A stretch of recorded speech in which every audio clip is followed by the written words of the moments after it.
নমস্কার, সবাইকে স্বাগত জানাই মাধ্যমিক এক্সপ্রেস 2K26-এ। আমরা আজকে আমাদের তৃতীয় লেকচার নিয়ে এসেছি। আমাদের আজকের টপিকের নাম আলো বা অপটিক্স। তো চলো শুরু করা যাক। শুরুতেই আমরা পড়ব গোলীয় তলে আলোর প্রতিফলন।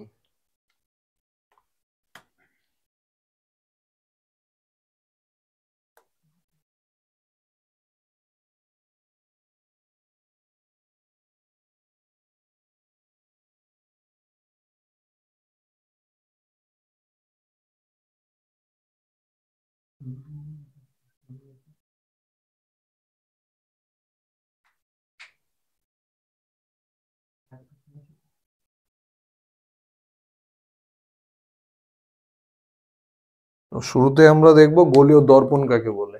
আহ, যদি কোনো দর্পণ আহ, কোনো গোলকের অংশ হয় এবং সেই গোলকের নির্দিষ্ট পৃষ্ঠ হতে আলোর প্রতিফলন ঘটে, তখন সেই গোলকের ওই উদ্দিষ্ট অংশটিকে বলা হয় গোলীয় দর্পণ।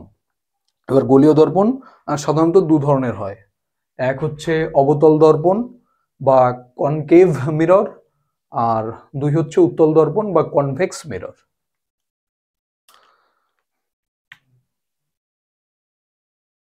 গোলীয়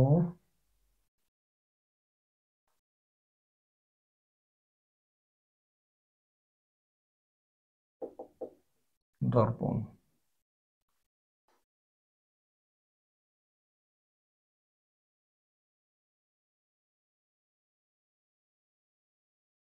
যদি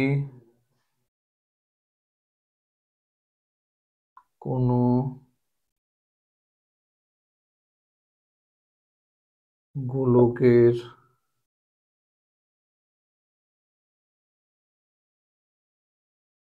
পৃষ্ঠে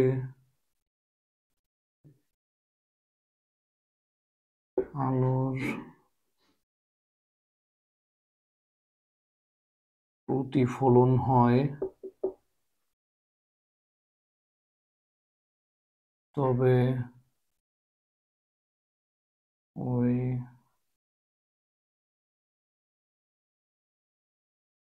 গোলীয়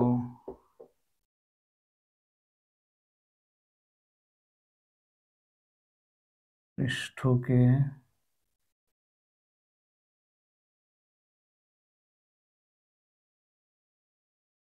গোলীয় দর্পণ বলে। গোলীয় দর্পণ সাধারণত দু প্রকার, এক হচ্ছে উত্তল দর্পণ এবং দুই অবতল দর্পণ।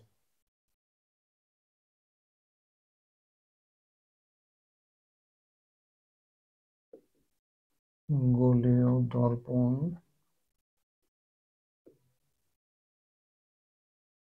দু প্রকার, যথা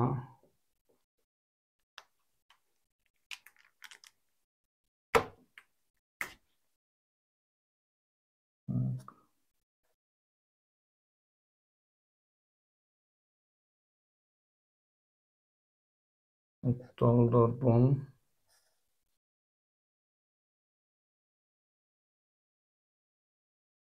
দুই অবতল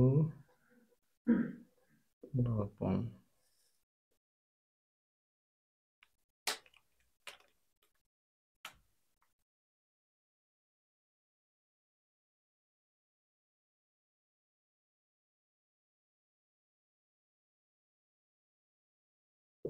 কোন গোলকের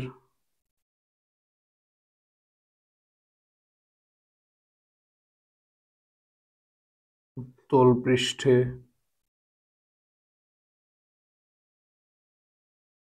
যদি আলোর প্রতিফলন হয়, তবে তাকে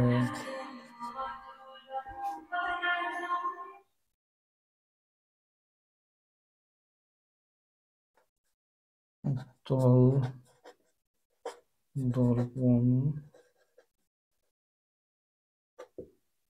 বলা হয়। আবার কোনো গোলকের অবতল পৃষ্ঠ যদি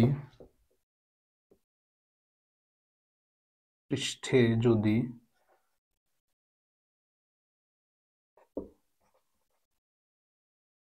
আলোর প্রতিফলন হয় তবে তাকে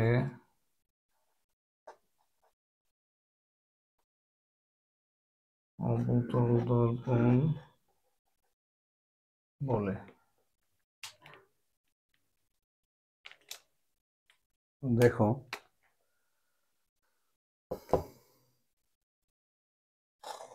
ধরো একটা গোলক, এই গোলক থেকে একটা অংশ কেটে নেওয়া হলো।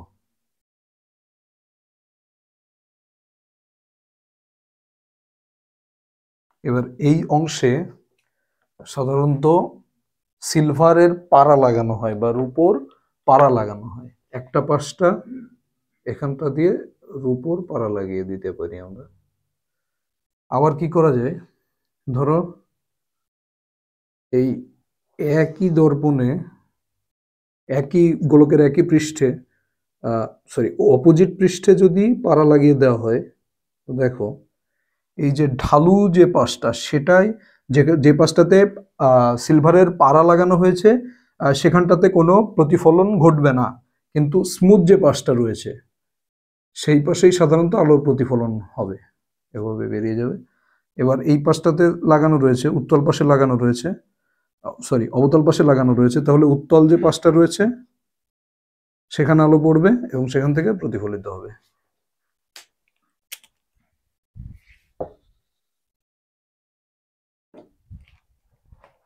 দুরকম তাহলে আমরা পাই।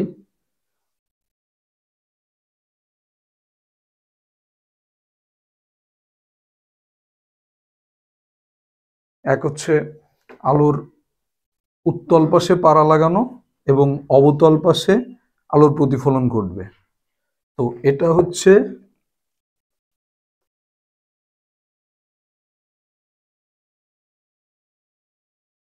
অবতল দর্পণ।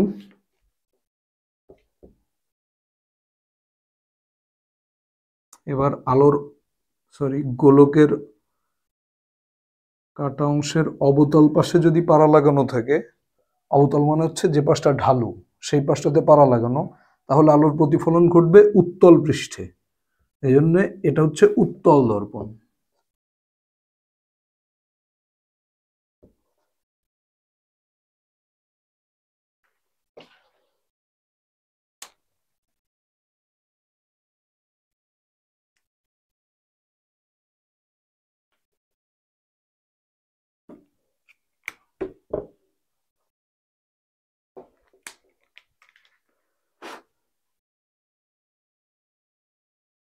তো এবার আমরা দেখব বক্রতার ব্যাসার্ধ, বক্রতার কেন্দ্র, মুখ্য ফোকাস, প্রধান অক্ষ, এগুলি সম্পর্কে আমরা অবগত হব।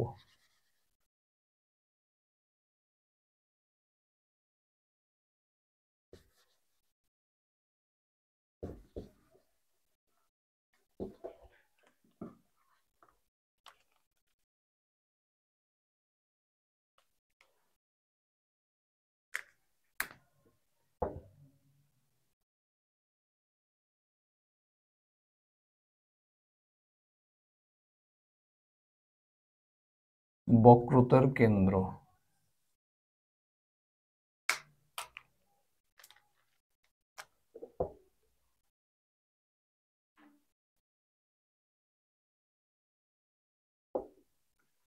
গোলীয় দর্পণ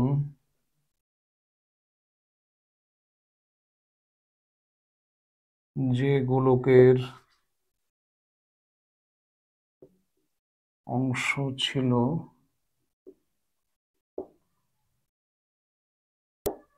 তার কেন্দ্রবিন্দুকে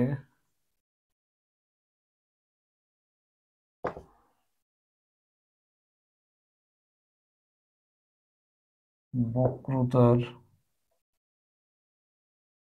কেন্দ্র বলে।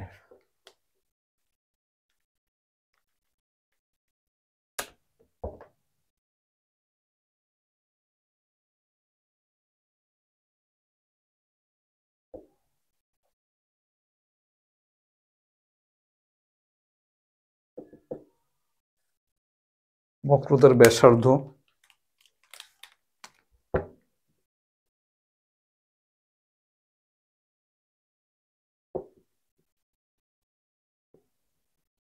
গোলীয় দর্পণ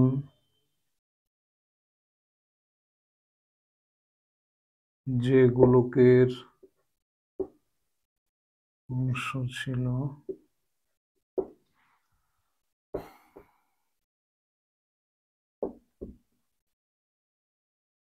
তার ব্যাসার্ধকে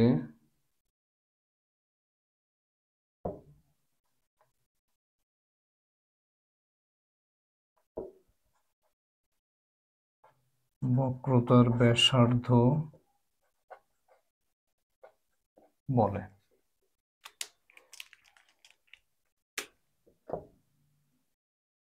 হচ্ছে মেরু বিন্দু।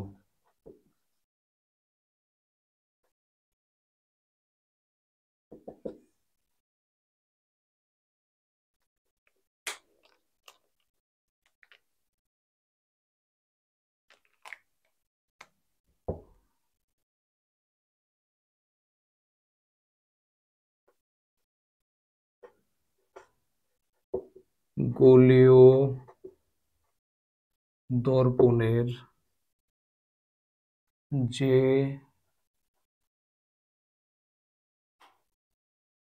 পৃষ্ঠে আলোর প্রতিফলন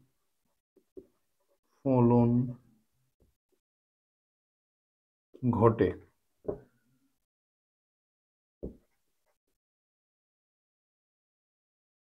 ওই পৃষ্ঠের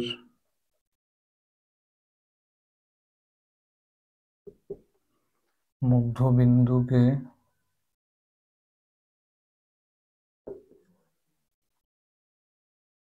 মেরু বিন্দু বা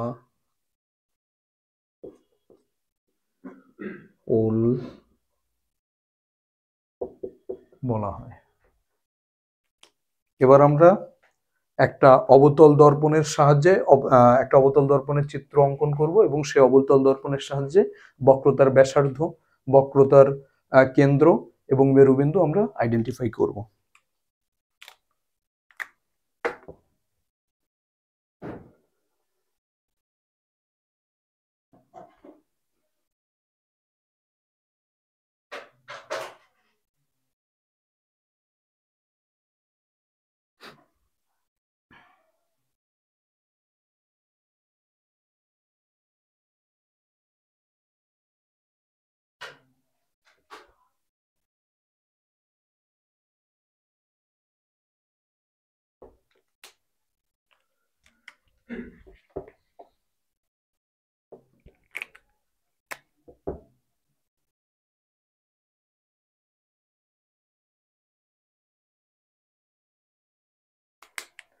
ধরো এ বি হচ্ছে একটি প্রতিফলক পৃষ্ঠ বা যে পৃষ্ঠে আলোর প্রতিফলন ঘটবে। এবার এই যে এ বি যে প্রতিফলক পৃষ্ঠ, এর যে মধ্যবিন্দু, ধরি এটা হচ্ছে প্রতিফলক পৃষ্ঠের মধ্যবিন্দু পি, তাহলে এই পিটা হচ্ছে মেরু।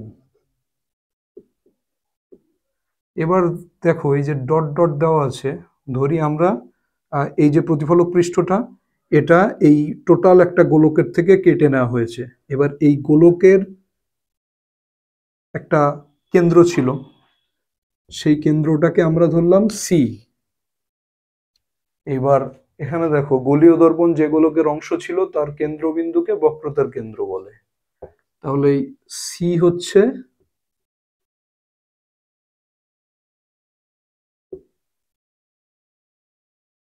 বক্রতার কেন্দ্র।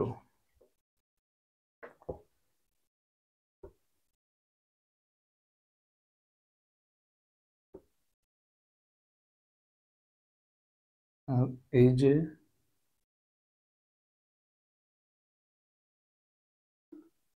সিপি, সি থেকে পি এর যে দূরত্ব, এটা হচ্ছে এই যে গোলকটা ছিল তার হচ্ছে ব্যাসার্ধ। তাহলে সিপিটাকে আমরা বলতে পারি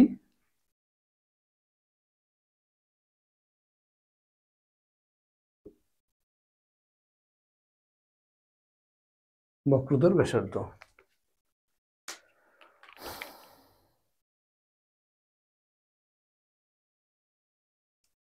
আর দেখো প্রধান অক্ষ,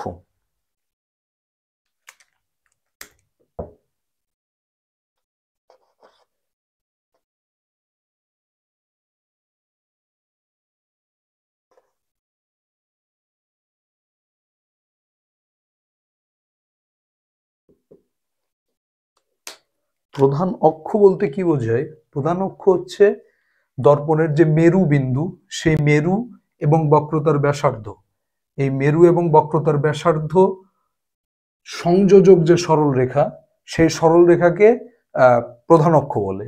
এই প্রধান অক্ষ আমাদের পরবর্তীতে যখন অবতল দর্পণ বা উত্তল দর্পণে আমরা আলোর প্রতিফলনগুলি যখন আমরা দেখব, তখন যে সমস্ত রশ্মিগুলো আসবে তাদেরকে আমরা এই প্রধান অক্ষের সাপেক্ষেই আইডেন্টিফাই করব। প্রধান অক্ষের সমান্তরাল রশ্মি হতে পারে, বা প্রধান অক্ষের থেকে প্রধান অক্ষের সাথে সমান্তরাল হতে পারে, প্রধান অক্ষ থেকে অপসৃত হতে পারে, আবার প্রধান অক্ষে এসে মিলিত হতে পারে। তো প্রধান অক্ষের সঙ্গে আমরা কি লিখব?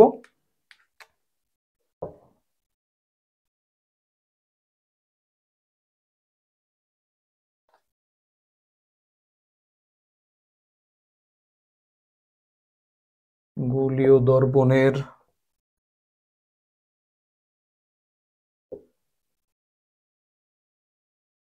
মেরুবিন্দু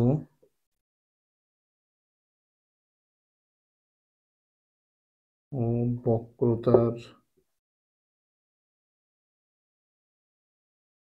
কেন্দ্রকে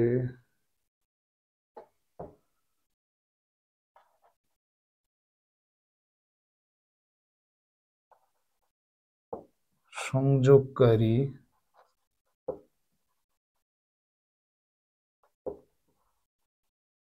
সরল রেখাকে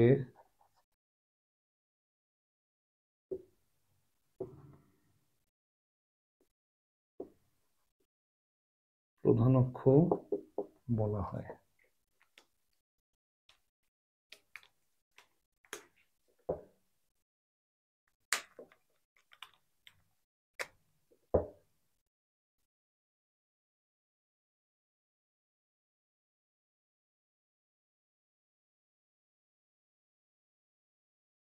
ধরো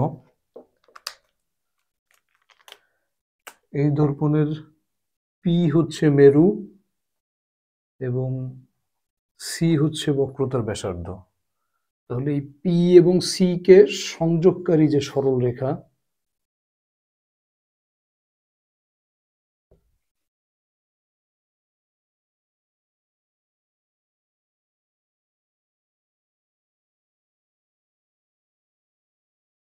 ধরি আমরা এম এন, এই এম এন হচ্ছে প্রধান অক্ষ বা প্রিন্সিপাল অ্যাক্সিস।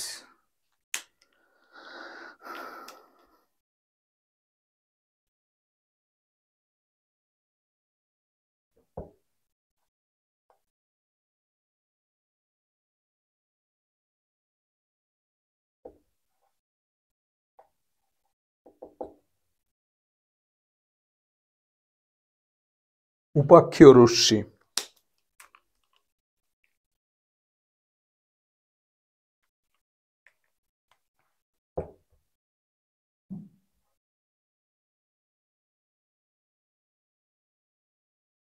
গোলীয়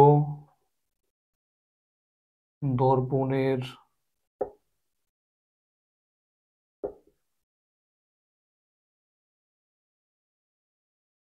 মেরুবিন্দুর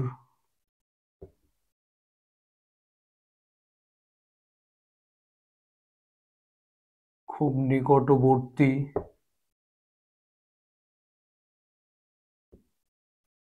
যে রশ্মি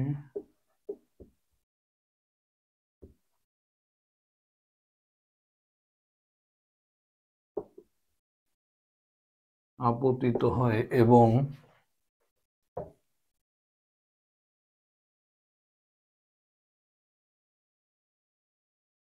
প্রধান অক্ষের সাথে খুব কম নতি বিশিষ্ট হয়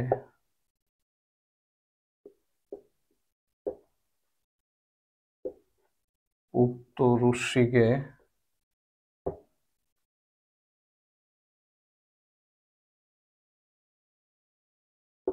উপাক্ষীয় রশ্মি বলে।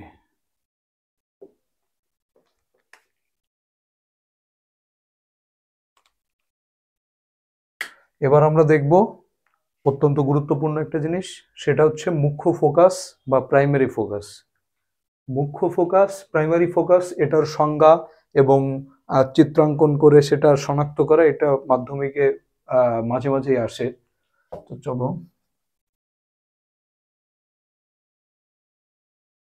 প্রধান বা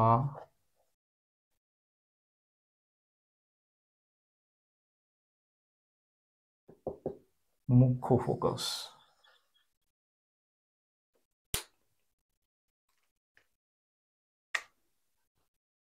তো মুখ্য ফোকাসের ক্ষেত্রে অবতল দর্পণ এবং উত্তল দর্পণের সাপেক্ষে দুটো আলাদা আলাদা সংজ্ঞা হয়। সেই দুটো ক্ষেত্রকে আমরা একটা সংজ্ঞার ভেতরেই আমরা কনক্লুড করব। তো মুখ্য ফোকাস বা প্রধান ফোকাস,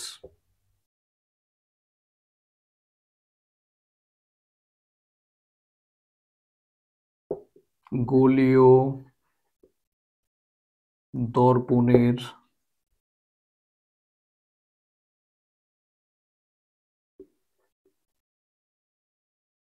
প্রধান অক্ষের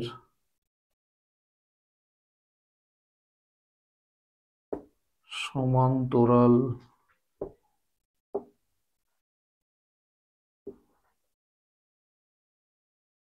রশ্মিগুলি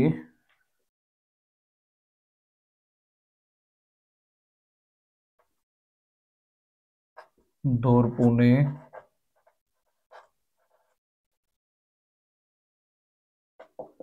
আপতিত হয়ে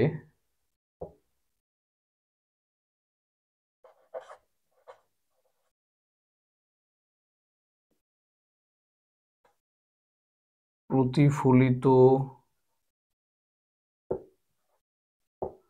হওয়ার পর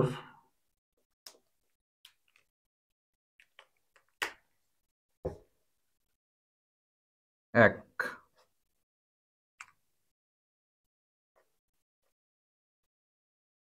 অবতল দর্পণের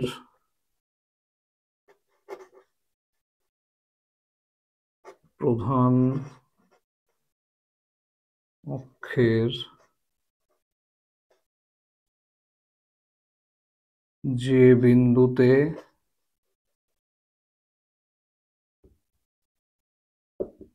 মিলিত হয়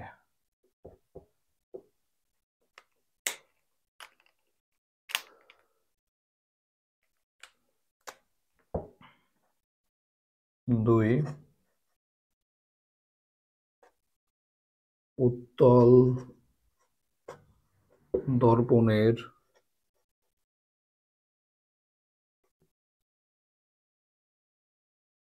প্রধান অক্ষের যে বিন্দু থেকে অপসৃত হচ্ছে বলে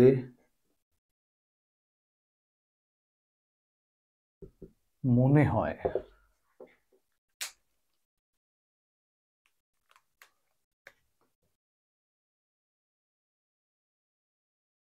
উক্ত বিন্দুকে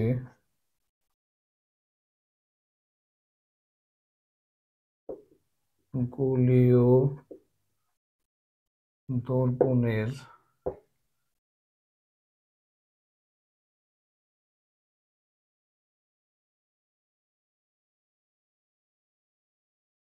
মুখ্য ফোকাস বলা হয়।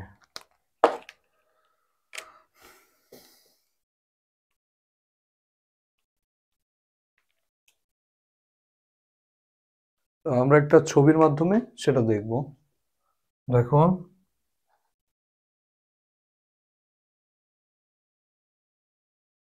এটা একটা অবতল দর্পণ,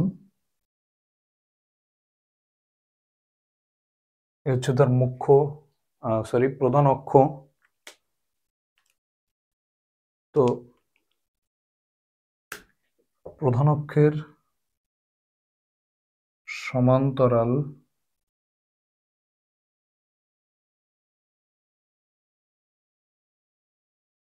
দুটি রশ্মি আপতিত হলো, প্রথমে অবতল পৃষ্ঠে আপতিত হলো।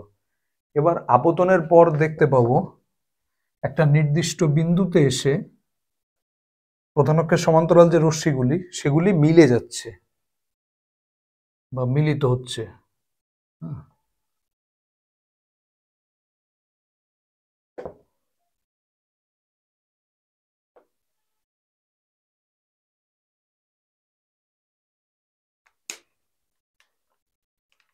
এবার আমরা দেখব অবতল দর্পণের ক্ষেত্রে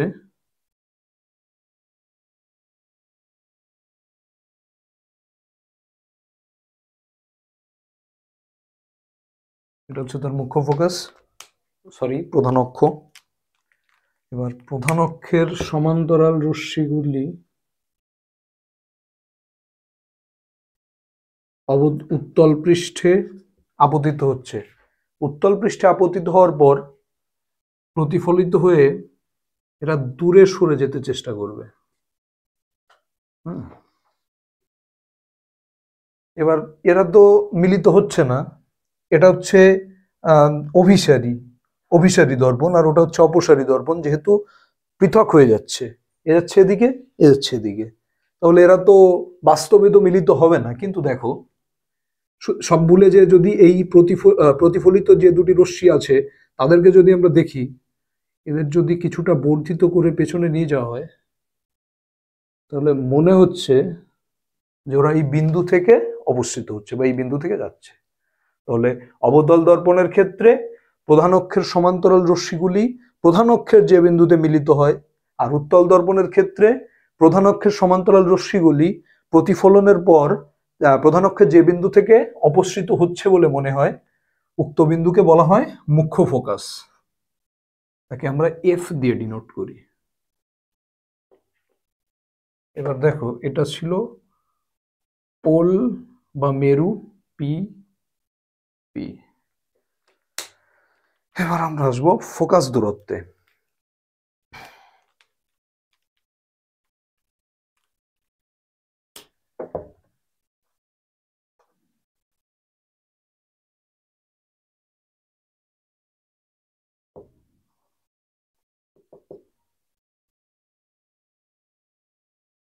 ফোকাস দূরত্ব হচ্ছে মুখ্য ফোকাস থেকে মেরু অবধি দূরত্বকেই ফোকাস দূরত্ব বলা হয়।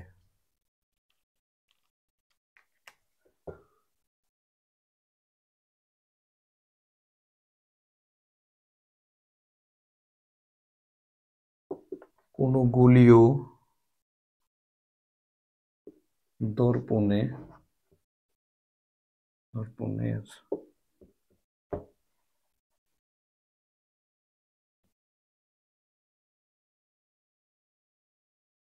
মুখ্য ফোকাস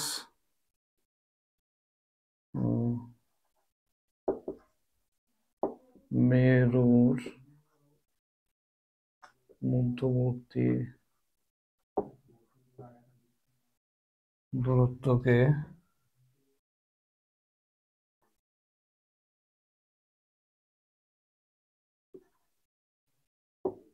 ফোকাস দূরত্ব বলা হয়। তো এখানে ফোকাস দূরত্ব হচ্ছে পিএফ। পিএফ হচ্ছে ফোকাস দূরত্ব বা ফোকাস দূরত্ব বা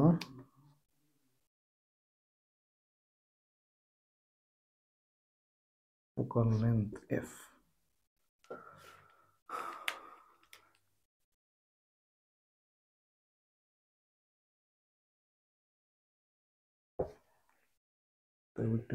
নোট ডাউন করে নাও।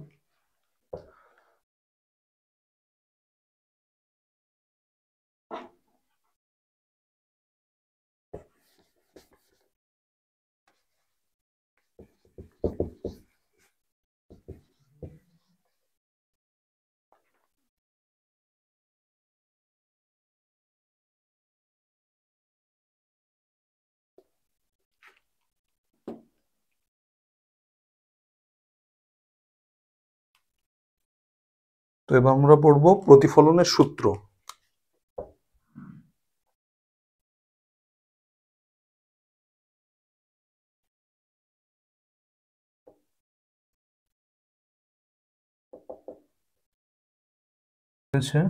প্রথম সূত্র হচ্ছে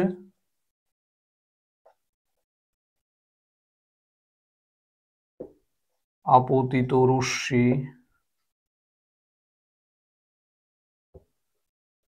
প্রতিফলিত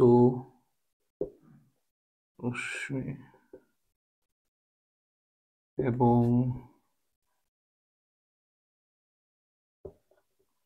আপতন বিন্দুতে অঙ্কিত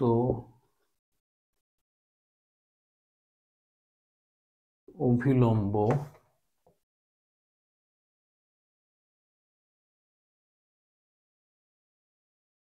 একই সমতলে থাকে। নাম্বার 2,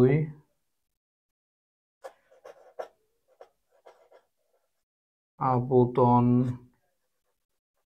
কোণ এবং প্রতিফলন কোণ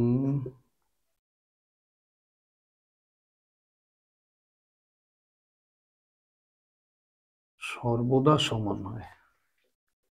এবার আপতন কোণ আর প্রতিফলন কোণ কি সেটা আমরা দেখব।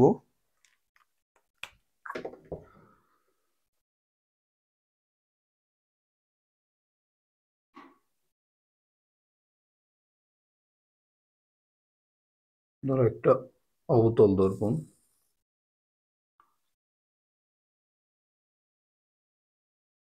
হচ্ছে মেরুবিন্দু পি, বক্রতার ব্যাসার্ধ সি।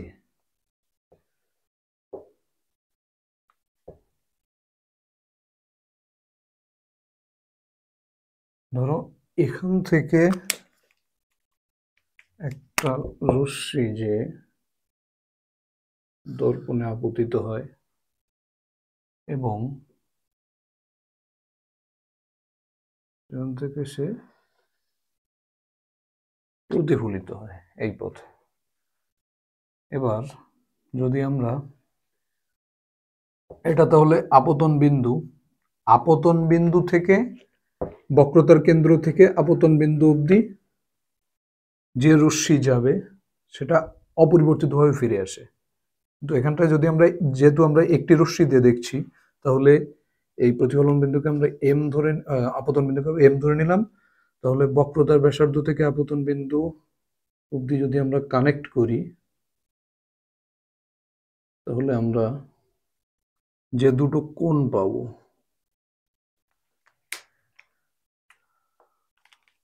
ধরো এটাকে ও ধরে নিলাম। হ্যাঁ, এবার কোণ ও এম সি, এটা হচ্ছে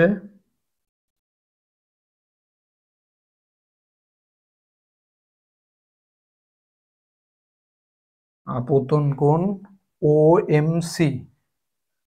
আর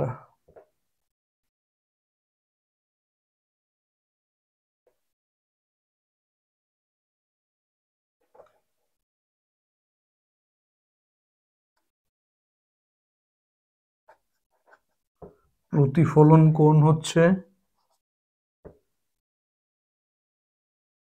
CMN। এবার আপতন কোণকে আমরা ডিনোট করি আই দিয়ে, স্মল আই। আর প্রতিফলন কোণকে আমরা ডিনোট করি স্মল আর দিয়ে। তাহলে কি পেলাম? এটা শুধুমাত্র প্রতিফলনের ক্ষেত্রে, নট প্রতিসরণ। প্রতিসরণের ক্ষেত্রে কিন্তু সমান হয় না। প্রতিফলনের ক্ষেত্রে প্রতিফলনের সূত্র অনুসারে তাহলে আমরা লিখতে পারি আই সমান আর।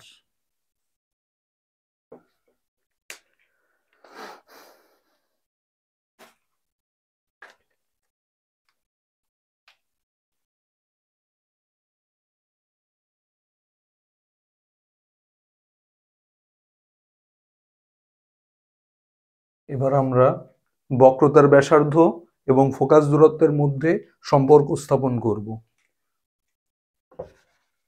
এটাতে তোমরা 3 স্টার লাগিয়ে নিতে পারো, কারণ মাধ্যমিকের অন্যতম ফেভারিট টপিক হচ্ছে এটা।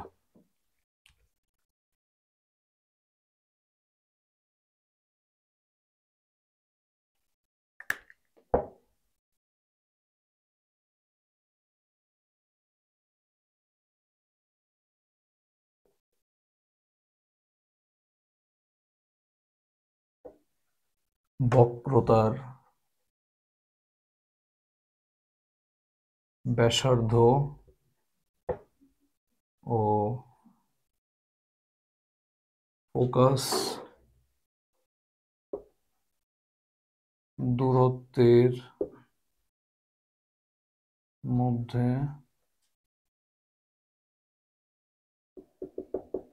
সম্পর্ক।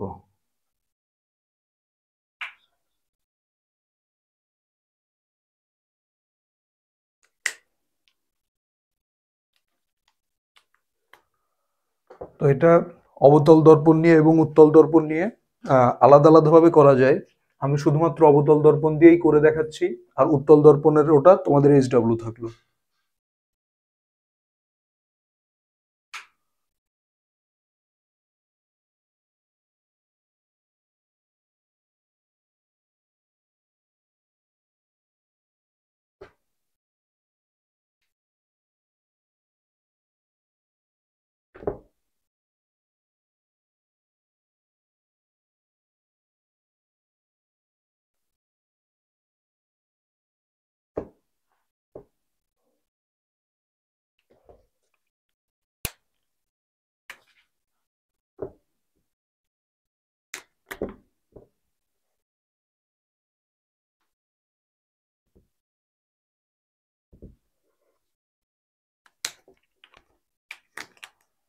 ধরো প্রধান অক্ষের সমান্তরাল একটি রশ্মি এই অবতল দর্পণে আপতিত হলো এবং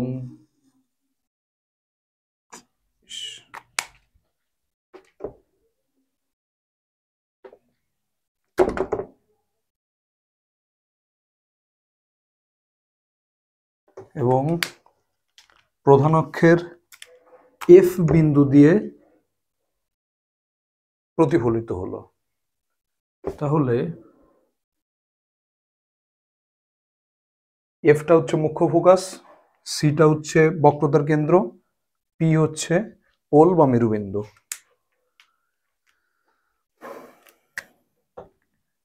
ধরি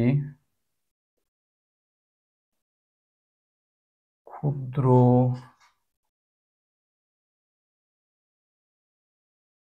উন্মেষ যুক্ত এম পি এম প্রাইম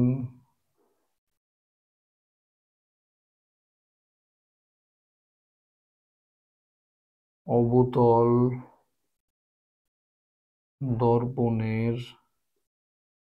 দর্পণে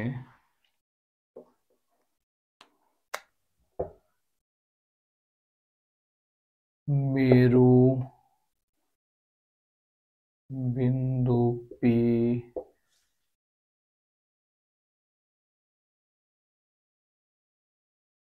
বক্রতার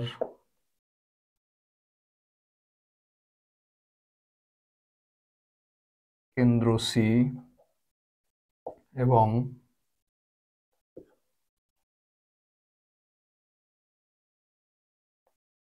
মুখ্য ফোকাস এফ।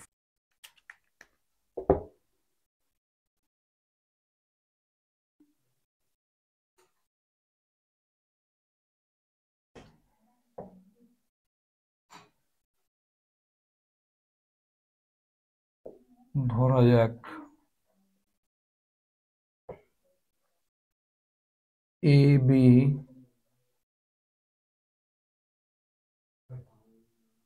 আলোক রশ্মি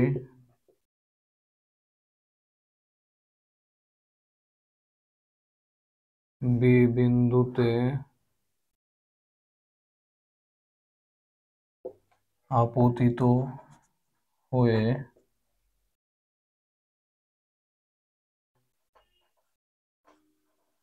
প্রতিফলিত হয় বিএফ পথে সি কমা বি যুক্ত করি।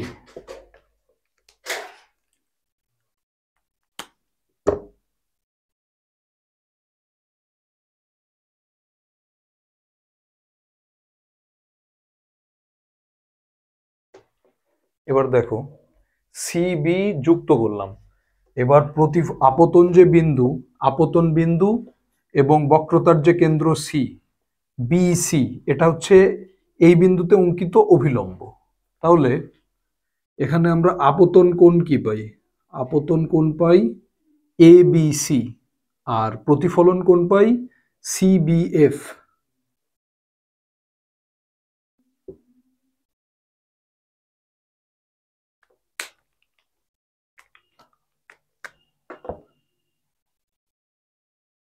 এখানে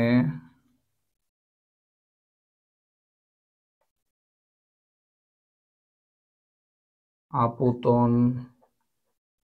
কোণ সমান এ বি সি,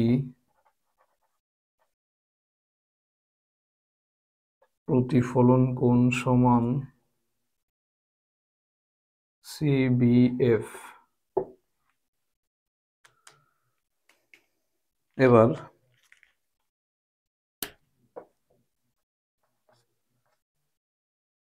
প্রতিফলনের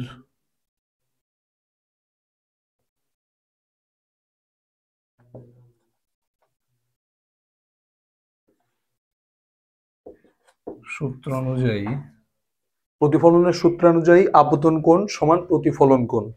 তাহলে প্রতিফলনের সূত্রানুযায়ী আমরা লিখতে পারি এ বি সি সমান কোণ সি বি এফ। এবার দেখো এ বি প্রধান অক্ষের সমান্তরাল সরল রেখা, তাহলে এ বি সমান্তরাল সিপি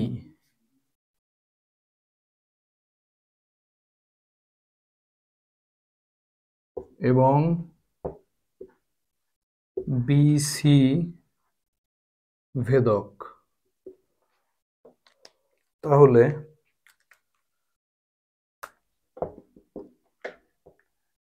এটা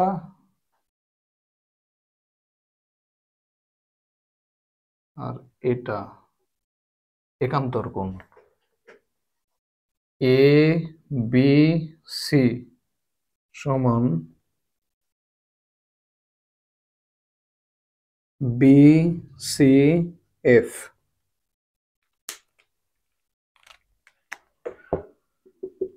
যেহেতু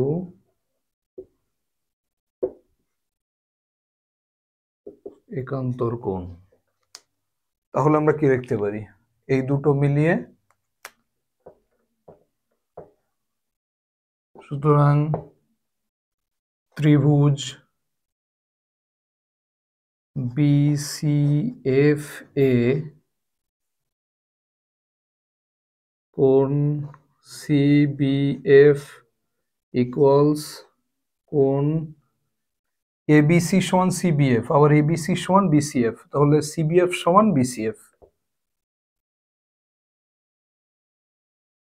এবার আমরা জানি যদি এটা হচ্ছে সমদ্বিবাহু ত্রিভুজ, কোনো ত্রিভুজের ভেতরে দুটো কোণ যদি সমান হয় তাহলে তাদের ধরো CBF সমান BCF, তাহলে এদের বিপরীত যে বাহুগুলো আছে তারাও সমান হবে। সুতরাং CF সমান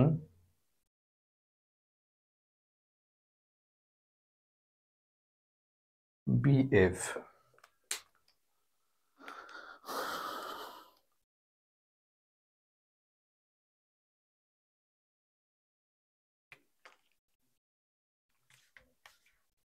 এবার যেহেতু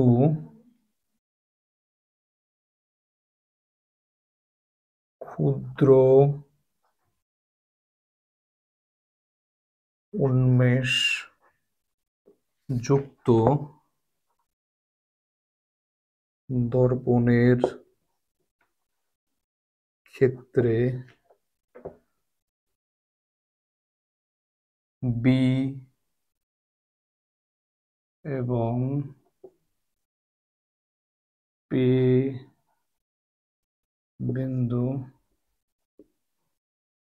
খুবই কাছাকাছি, সুতরাং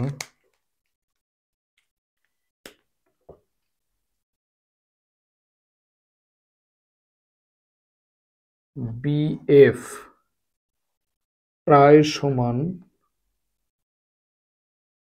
PF। তাহলে CF সমান BF, আবার PF সমান BF, সুতরাং CF প্রায় সমান PF।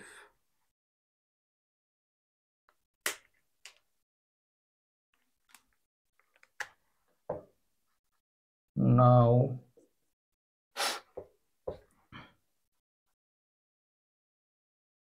বক্রতার ব্যাসার্ধ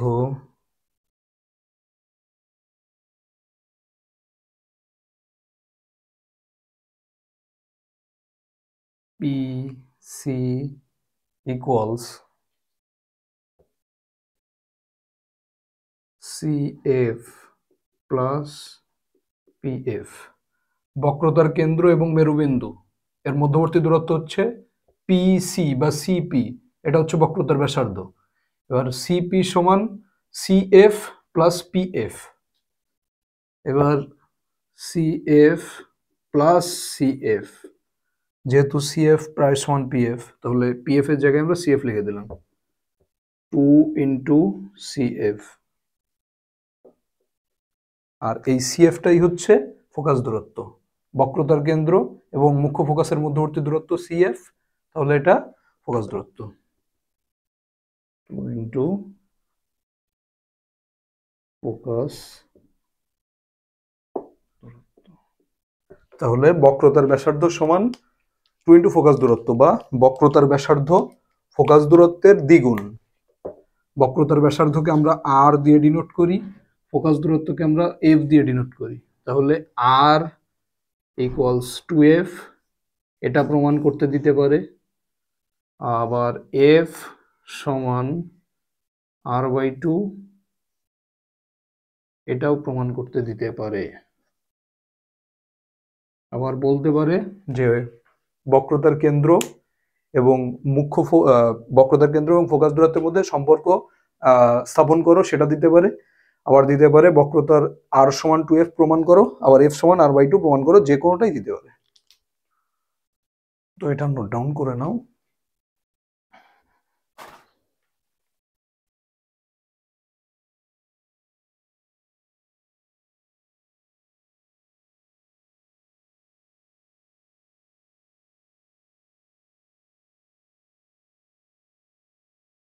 তো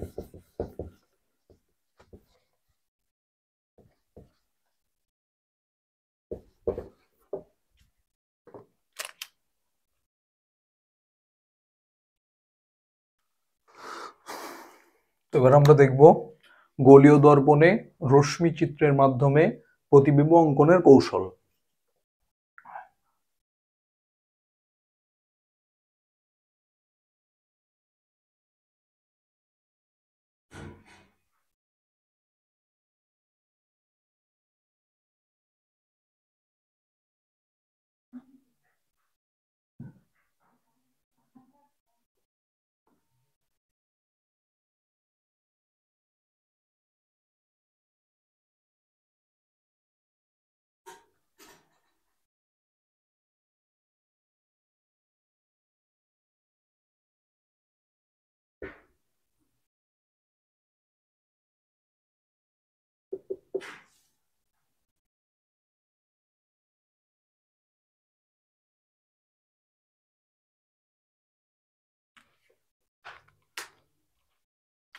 নাম্বার 1, যদি গোলীয় দর্পণের প্রধান অক্ষের সমান্তরাল রশ্মি দর্পণে আপতিত হয়, তাহলে অবতল দর্পণের ক্ষেত্রে মুখ্য ফোকাস দিয়ে পাস করবে, আর উত্তল দর্পণের ক্ষেত্রে মনে হবে মুখ্য ফোকাস থেকে অপসৃত হচ্ছে।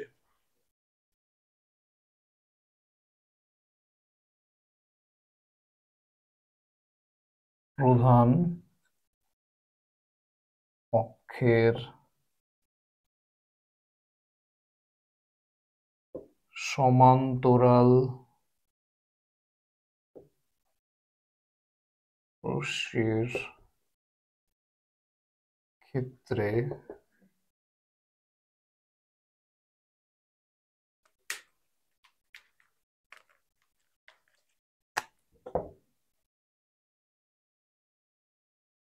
অবতল দর্পণে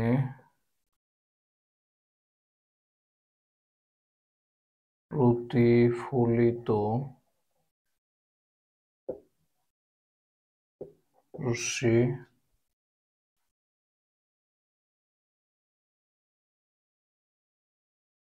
মুখ্য ফোকাস দিয়ে যায়।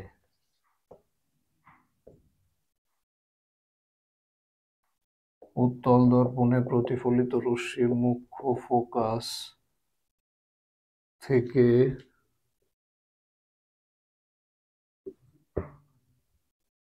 অপসৃত হচ্ছে বলে মনে হয়।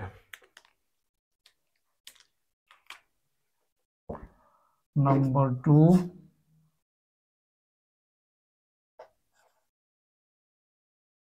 মুখ্য ফোকাস দিয়ে বা মুখ্য ফোকাস অভিমুখে আগত রশ্মির ক্ষেত্রে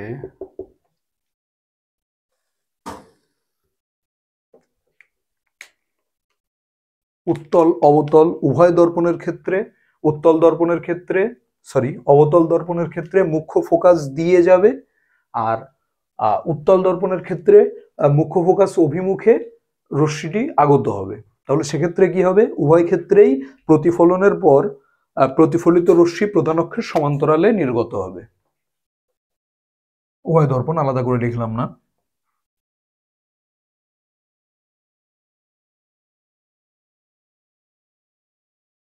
প্রতিফলিত রশ্মি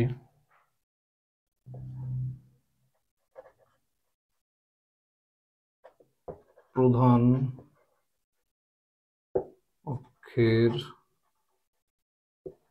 সমান্তরালে নির্গত হয়।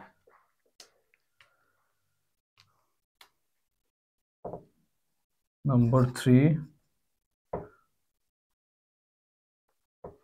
বক্রতার কেন্দ্র দিয়ে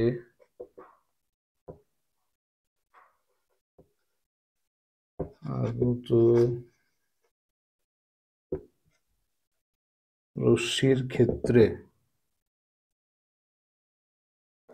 বক্রতার কেন্দ্র দিয়ে আগত রশ্মির ক্ষেত্রে বক্রতার কেন্দ্র আমরা কি জানি? আমরা জানি বক্রতার কেন্দ্র থেকে আপাতন যে বিন্দু বক্রতার কেন্দ্র এবং আপাতন বিন্দুকে যে সংযোজক সরলরেখা, বক্রতার কেন্দ্র এবং আপাতন বিন্দুর যে সংযোজক সরলরেখা সেটা হচ্ছে প্রতিফলন আপতন বিন্দুতে অঙ্কিত অভিলম্ব। এবার লম্বভাবে যেহেতু আপতিত হচ্ছে তাহলে কোনো ডেভিয়েশন হবে না, কোনো বিচ্যুতি হবে না, অর্থাৎ যে পথ দিয়ে গেছিল সেই পথ দিয়েই প্রতিফলিত হবে। তাহলে বক্রতার কেন্দ্র দিয়ে আগত রশ্মির ক্ষেত্রে উত্তল অবতল উভয় দর্পণের ক্ষেত্রে প্রতিফলিত রশ্মি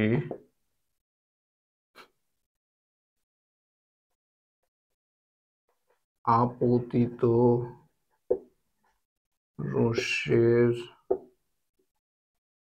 পথেই বিপরীত ক্রমে নির্গত হবে। চলো রশ্মি চিত্রের সাহায্যে আমরা সেগুলি দেখি। প্রথমে অবতল দর্পণ।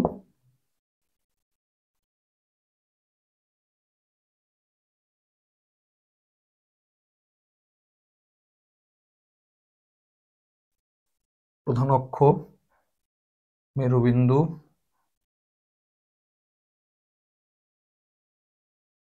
ফোকাস দূরত্ব মুখ্য ফোকাস এফ, বক্রতার কেন্দ্র সি, মেরু পি। এবার প্রধান অক্ষ সিপি, প্রধান অক্ষের সমান্তরাল যদি কোনো রশ্মি আপতিত হয় তাহলে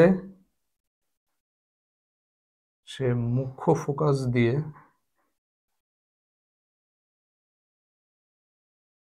পাস করবে।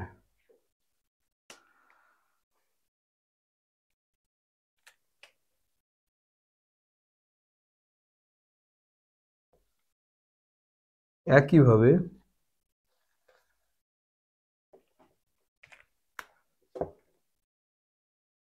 যদি কোনো রশ্মি মুখ্য ফোকাস দিয়ে আপতিত হয়,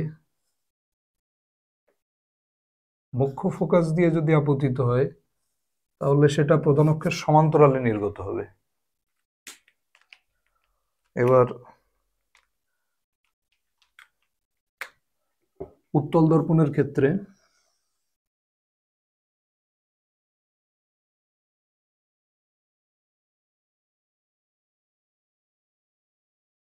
বক্রতা ব্যাসার্ধ সি, ফোকাস দূরত্ব এফ। এবার এর ক্ষেত্রে কি হবে? উত্তল দর্পণের ক্ষেত্রে যদি প্রধান অক্ষের সমান্তরাল রশ্মি আপতিত হলো, প্রতিফলনের পর কি হবে? মুখ্য ফোকাস থেকে আসছে বা মুখ্য ফোকাস থেকে অপসৃত হচ্ছে বলে মনে হবে। ঠিক একইভাবে যদি মুখ্য ফোকাস অভিমুখে কোনো রশ্মি যদি যায়, যেরকম ধরো অপোজিট দিক দিয়ে দেখাই,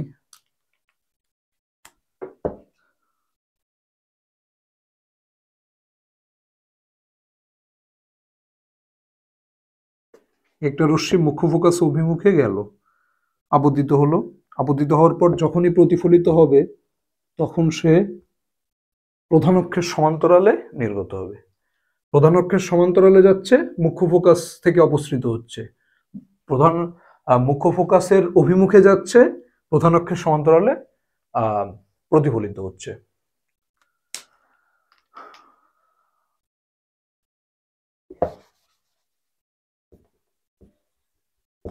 তাহলে প্রথম দুটো পয়েন্ট বুঝতে পারলাম। এবার তৃতীয় পয়েন্টের ক্ষেত্রে বক্রতার কেন্দ্র দিয়ে আগত রশ্মির ক্ষেত্রে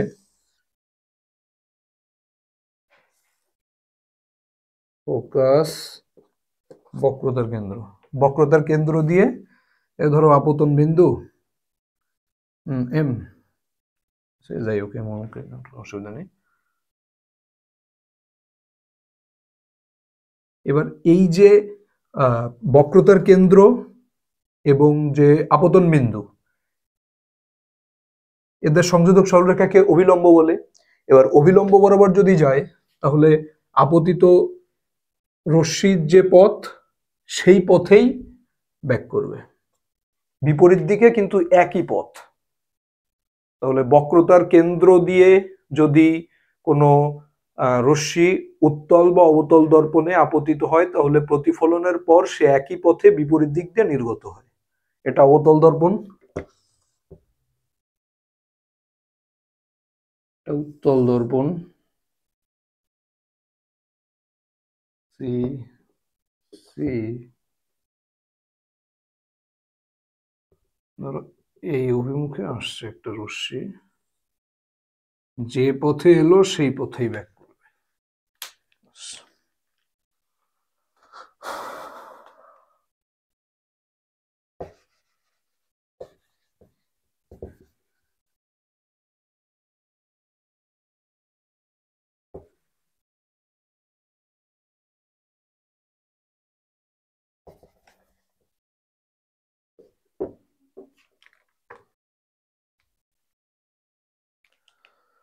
তো এবার আমরা দেখব অবতল দর্পণ এবং উত্তল দর্পণে বিভিন্ন বিন্দু বস্তুর ক্ষেত্রে আমরা দেখব না, আমরা দেখব বিবর্তিত বস্তুর ক্ষেত্রে কিভাবে আমরা রশ্মি চিত্রের মাধ্যমে প্রতিবিম্বগুলো অঙ্কন করতে পারি। প্রথমে দেখব অবতল দর্পণ।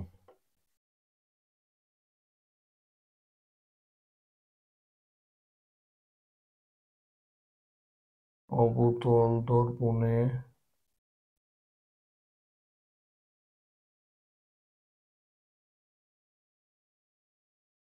প্রতিবিম্ব গঠন।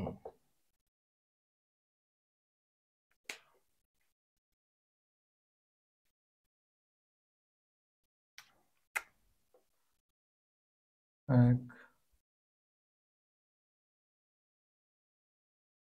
লক্ষ্যবস্তু অসীমে অবস্থিত। লক্ষ্যবস্তু যদি অসীমে অবস্থিত হয় তাহলে অবতল দর্পণের ক্ষেত্রে প্রতিফলিত রশ্মি গুলি প্রধান অক্ষ দিয়ে পাস করবে এবং যে প্রতিবিম্বটা গঠিত হবে সেটা ফোকাসেই গঠিত হবে এবং অত্যন্ত ক্ষুদ্র প্রতিবিম্ব গঠন হবে। তাহলে আমরা প্রতিবিম্বের আকার কি লিখব?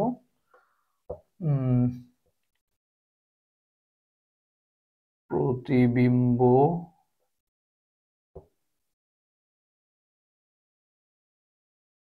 সদ ক্ষুদ্র এবং মুখ্য ফোকাসে গঠিত হয়। লক্ষ্যবস্তু অসীমে থাকলে তাহলে প্রতিবিম্ব গঠিত হচ্ছে কোথায়? মুখ্য ফোকাসে। এটা শুধুমাত্র এর চিত্রাঙ্কন আসবে না, এটা শুধুমাত্র এমসিকিউ হিসাবে আসবে। তো মনে রাখো, লক্ষ্যবস্তু যদি অসীমে থাকে বা ইনফিনিটিতে থাকে তাহলে যে প্রতিবিম্ব গঠিত হবে সেটা হবে সদ, অতি ক্ষুদ্র এবং প্রতিবিম্বটা গঠিত হয় মুখ্য ফোকাসে।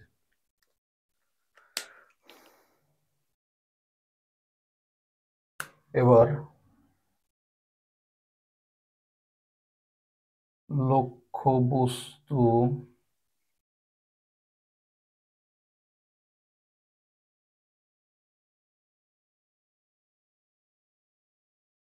অসীম ও বক্রতার কেন্দ্রের মধ্যে অবস্থিত হলে এটা লক্ষ্যবস্তু অসীম এবং বক্রতার কেন্দ্রের মধ্যবর্তী যে স্থান সেখানে যদি অবস্থিত হয় তাহলে আমরা সেটা চিত্রাঙ্কনের মাধ্যমে দেখব। এটা একটা অবতল দর্পণ।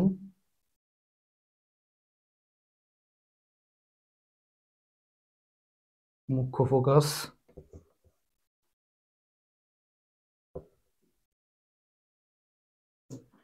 ধরো বক্রতার কেন্দ্র,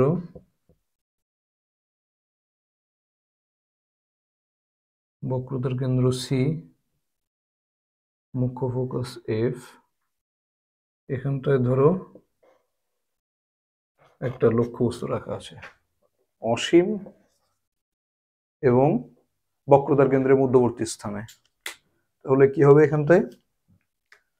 এখানে দুটো রশ্মি নিয়ে আমরা কাজ করব। একটা হচ্ছে বক্রতার কেন্দ্র দিয়ে পাস করবে, আর একটা প্রধান অক্ষের সমান্তরালে যাবে, এবং প্রধান অক্ষের সমান্তরালে যেটা যাবে, প্রধান অক্ষের সমান্তরালে যে রশ্মিটা যাবে সেটা প্রতিফলনের পর মুখ্য ফোকাস দিয়ে পাস করবে, আর বক্রতার কেন্দ্র দিয়ে যেটা যাবে সেটা প্রতিফলনের পর একই পথে ফিরে আসবে।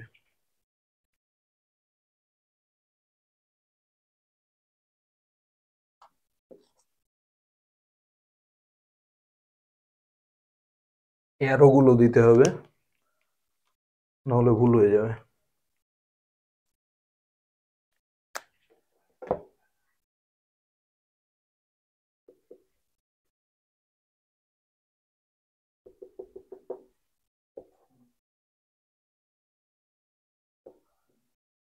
হাতে আঁকছি এই জন্য একটু উল্টো পাল্টা হয়ে গেল, চলো কোনো ব্যাপার না। এটা হচ্ছে সি, এটা হচ্ছে এফ। তাহলে এই যেটা পেলাম এটা হচ্ছে প্রতিবিম্ব। তো এখানে প্রতিবিম্বের বৈশিষ্ট্য কি লিখব?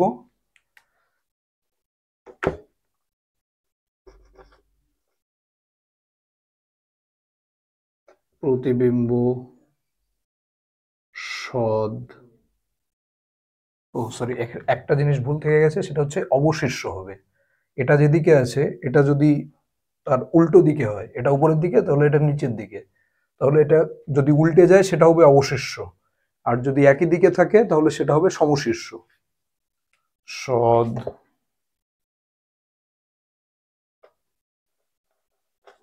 অবশীর্ষ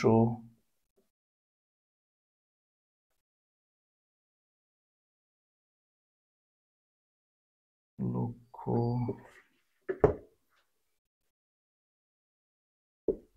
বস্তুর তুলনায় ক্ষুদ্র এবং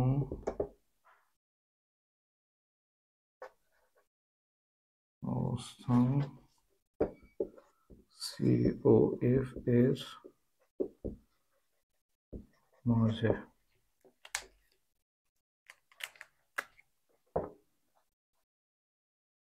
3 নম্বর, লক্ষ্যবস্তু যদি বক্রতার কেন্দ্রেই অবস্থান করে, এটা ইম্পর্টেন্ট, কারণ এখানে লক্ষ্যবস্তুর আকার এবং প্রতিবিম্বের আকার সমান থাকে।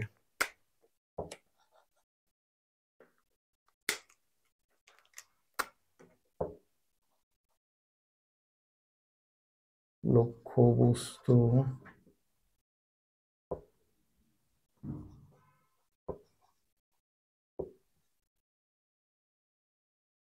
বক্রতার কেন্দ্রে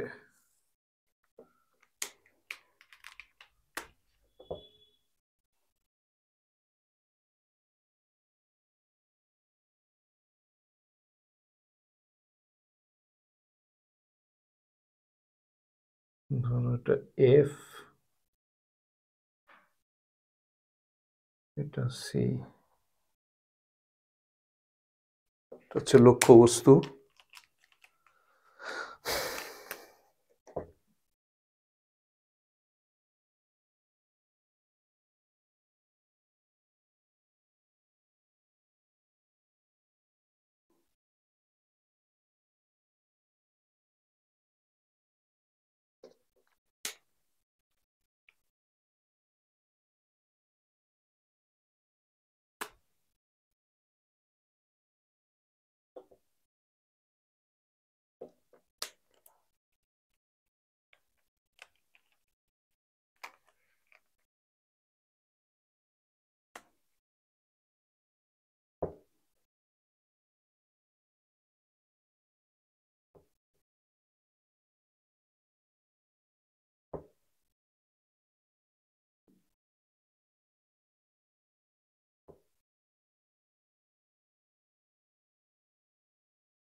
হয় না ভাই, উল্টো পাল্টা হয়ে যায় আগালি, স্কেল ফিস্কেল না থাকলে ওই কাট, আবার পুনরায় একাই দিবে।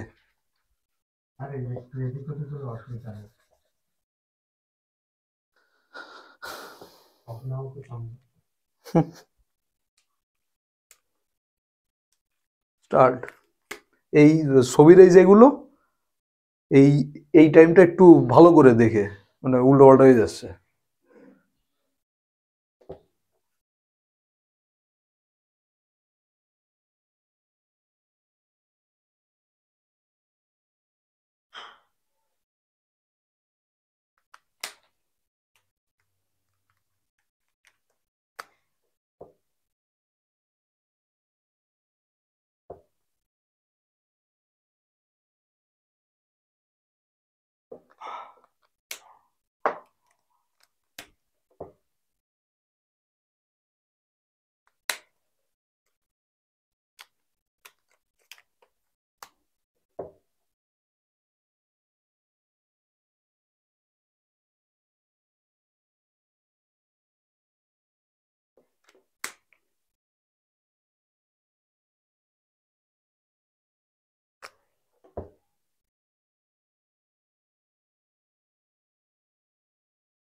তো দেখো, বক্রতার কেন্দ্রে যদি লক্ষ্যবস্তু রাখা থাকে, তাহলে প্রধান অক্ষের সমান্তরালে যে মুখ্য ফোকাস দিয়ে নির্গত হবে, আর মুখ্য ফোকাস দিয়ে যে প্রধান অক্ষের সমান্তরাল হবে, দেখো যেখানে লক্ষ্যবস্তু ছিল একদম সেখানেই আহ আমাদের প্রতিবিম্ব গঠিত হয়েছে, এবং আকারেও সমান থাকবে।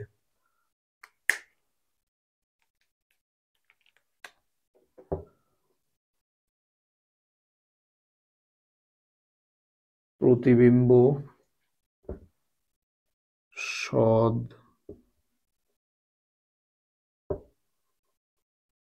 অবশীর্ষ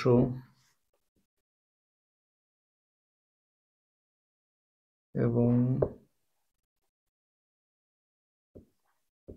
লক্ষ্যবস্তুর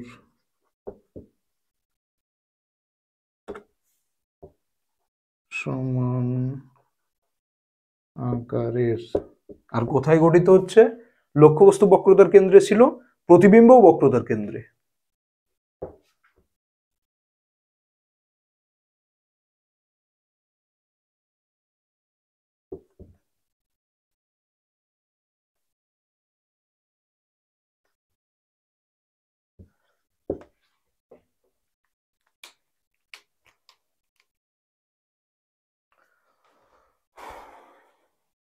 এটা টুকে নাও।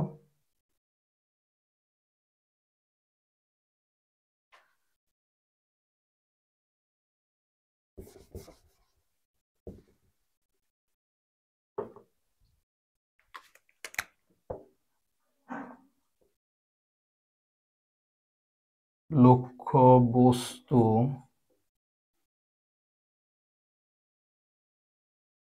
বক্রতার কেন্দ্র ও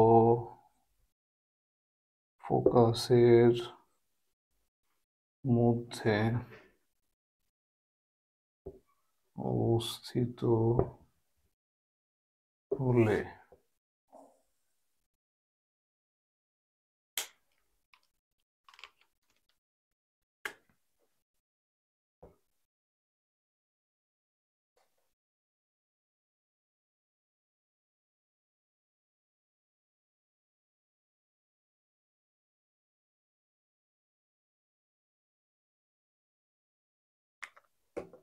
CF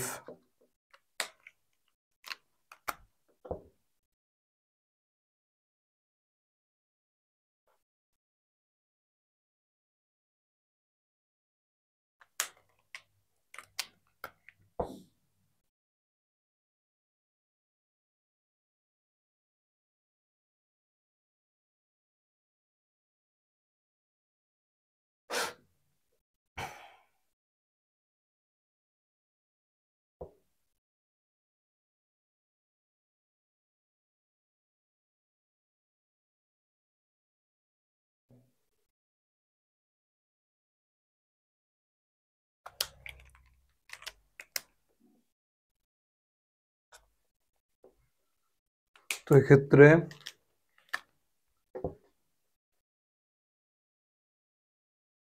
প্রতিবিম্ব সদ অবশীর্ষ এবং বিবর্ধিত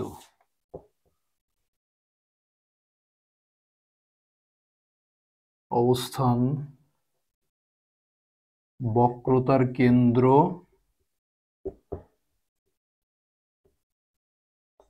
ও অসীমের মধ্যে।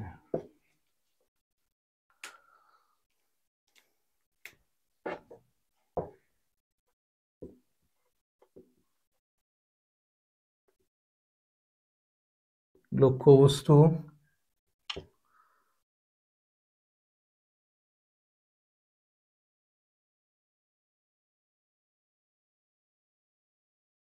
মুখ্য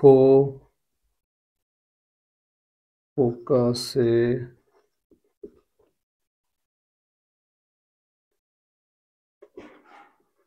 অবস্থিত হলে, লক্ষ্যবস্তু যদি মুখ্য ফোকাসে অবস্থিত হয় তাহলে প্রতিবিম্ব গঠিত হবে অসীমে, সেটা হবে সদ সমশীর্ষ বিবর্ধিত।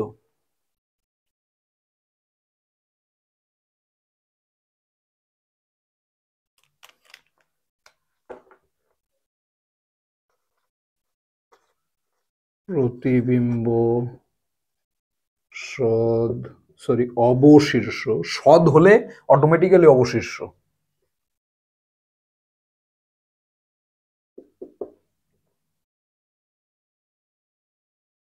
অত্যন্ত বিবর্ধিত এবং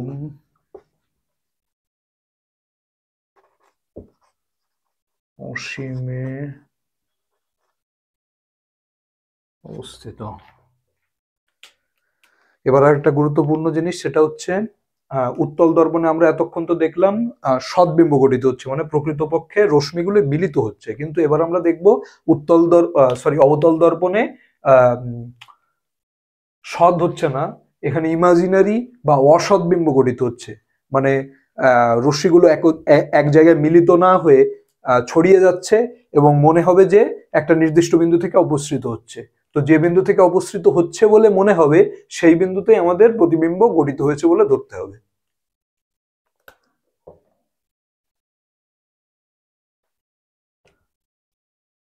স্টার মারবে। অবতল দর্পণ দ্বারা অসদ বিম্ব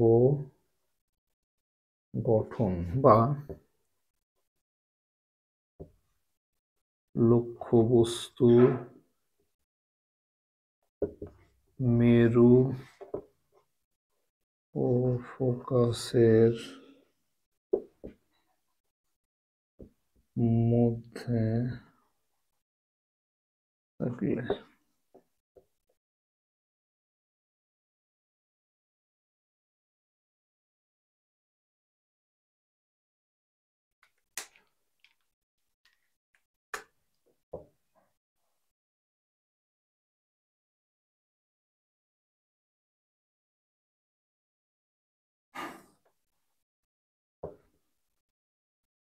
হচ্ছে মুখ্য ফোকাস এফ, আমাদের লক্ষ্যবস্তু আছে এখানটায়, মুখ্য ফোকাস এফ, বক্রতার কেন্দ্র সি। তো এক্ষেত্রে কি হবে, প্রথমে একটা সমান্তরাল রশ্মি আপতিত হলো, হয়ে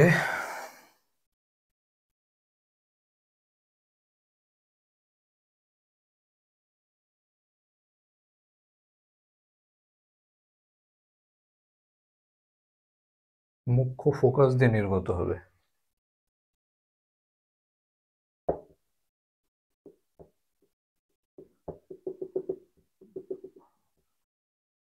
বক্রতার কেন্দ্র সি বরাবর যে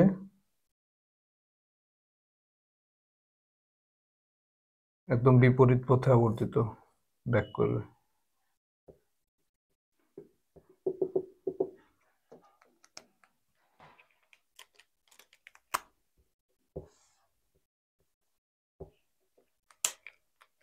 তো এখানে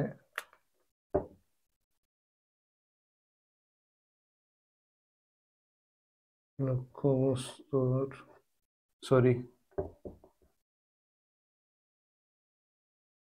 প্রতিবিম্ব অসদ, এটা অবশিষ্ট না, এটা হচ্ছে সমশীর্ষ ও বিবর্ধিত।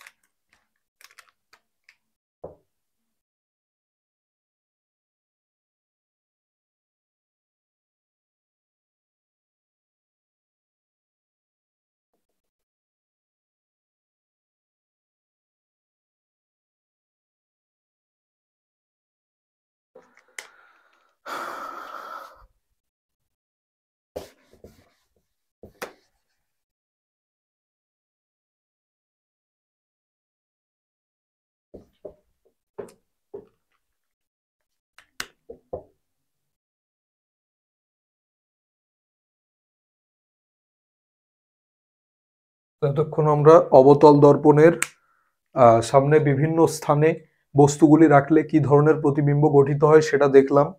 এবার আমরা দেখব উত্তল দর্পণের ক্ষেত্রে। তো উত্তল দর্পণে অবতল দর্পণের যে এতগুলো কেস আমরা পেলাম, উত্তল দর্পণের প্রধান অক্ষের যে কোনো বিন্দুতে যদি আমরা লক্ষ্যবস্তুকে রাখি তাহলে সব সময় সমশীর্ষ বিবর্ধিত নয়, ক্ষুদ্র, সমশীর্ষ, ক্ষুদ্র এবং অসৎ বিম্ব গঠিত হবে যে কোনো অবস্থানে। প্রধান অক্ষের যে কোনো অবস্থানে যদি আমরা উত্তল দর্পণের ক্ষেত্রে লক্ষ্যবস্তুকে রাখি তাহলে প্রতিবিম্ব যে গঠিত হবে, প্রতিবিম্বটা হবে সমশীর্ষ, অসৎ এবং আকারে ক্ষুদ্র। তো দেখো স্টার পয়েন্ট, উত্তল দর্পণের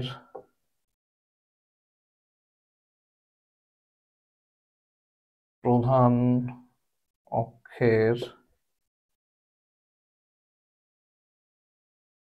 যে কোনো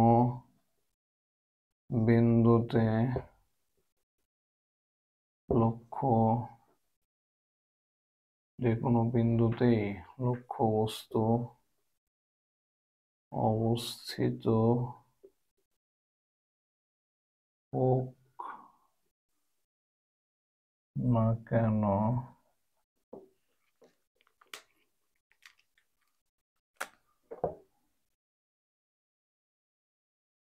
সর্বদা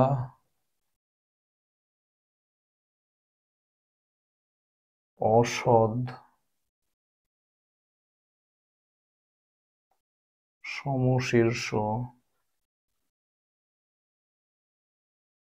ও লক্ষ্যবস্তুর তুলনায় আকারে ক্ষুদ্র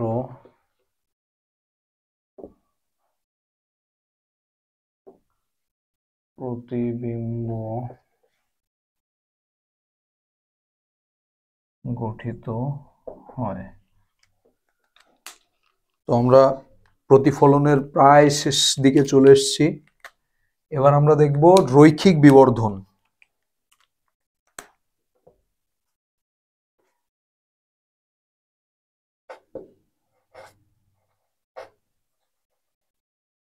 রৈখিক বিবর্ধন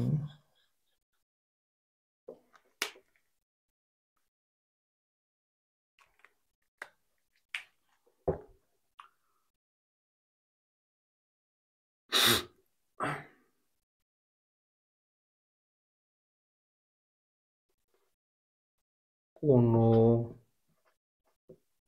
দর্পণে গঠিত প্রতিবিম্বের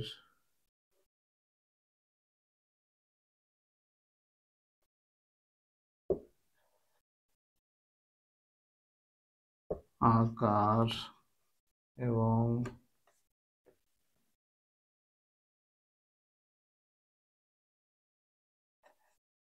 লক্ষ্য বস্তুর আকারের অনুপাতকে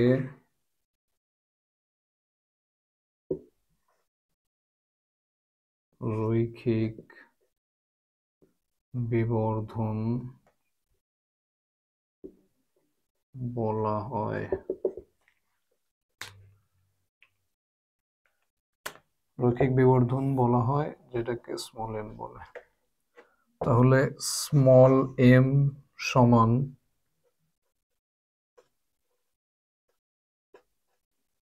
প্রতিবিম্বের আকার বা দৈর্ঘ্য লেখা যায় বাই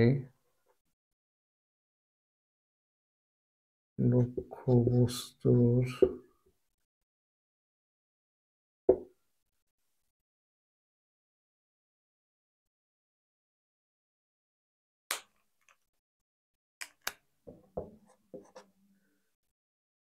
ইহা একটি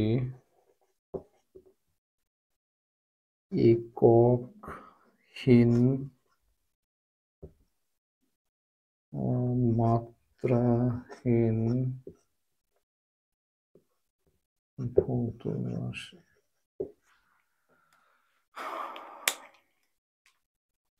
তো আলোর প্রতিফলন বা রিফ্লেকশন আমরা শেষ করলাম। আজকের ক্লাস এ পর্যন্তই। সবাইকে সাথে থাকার জন্য অসংখ্য ধন্যবাদ। আর পরবর্তী ক্লাসে আমরা দেখব আলোর প্রতিসরণ বা রিফ্রাকশন, এবং আমরা যে প্রিজমের যে বিভিন্ন কেসগুলি রয়েছে, যেমন প্রিজমের বিচ্যুতি কোণ, কোণের রাশিমালা, সেসবগুলি আমরা নির্ণয় করব। তো ততক্ষণ সবাই ভালো থাকো, সুস্থ থাকো, টেক কেয়ার, গুড বাই।